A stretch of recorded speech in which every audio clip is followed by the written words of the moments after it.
Today, we're talking about why I quit teaching.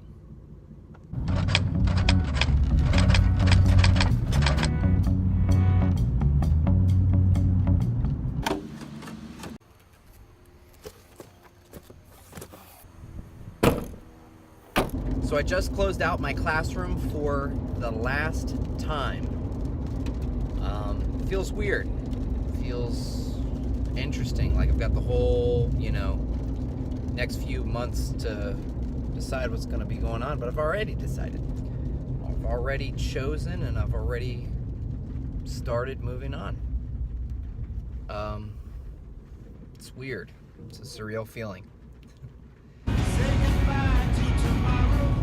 So what exactly am I doing?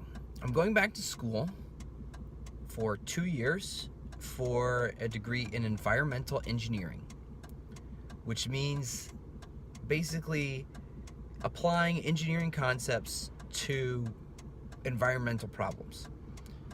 Climate change, big problem. How do you solve it? That's the kind of question that I'm looking at.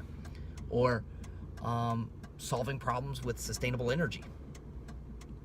Finding better ways to farm. All these things are all different things that I could be working on. So it's some questions that I have, been asking for a while. How do we solve this big problem? And looking for a solution. This is the people who I'm studying to be one of the people who can find one of those solutions.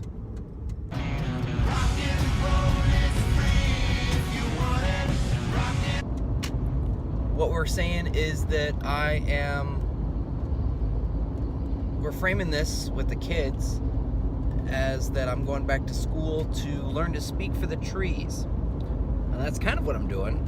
Screaming in the streets. I love following in the Lorax's footsteps as I speak for the trees, going back to school to do environmental engineering, to change, policy, to change the way that we look at different environmental problems, to try to solve some environmental problems. About a year ago, I put up a blog post about SeaWorld. Put a link down in the description. And in it, I talked about, the fact that there's kind of like two different SeaWorlds. I talked about the fact that they had a new penguin exhibit. And I talked about my feelings in the new penguin exhibit. And I had a very powerful feeling, me being face to face with my favorite animal since I was probably like 10 years old. And what that feeling was like. And I realized that I needed to facilitate this feeling. And at the time I thought it was through my work with kids, through, what I was teaching them. But in this way, in this new way, I'm going to be able to help many more people, not only kids, but also adults, in working with conservationists and working for environmental causes and working for environmental problems. I'll be able to preserve more species so that more people can have this feeling.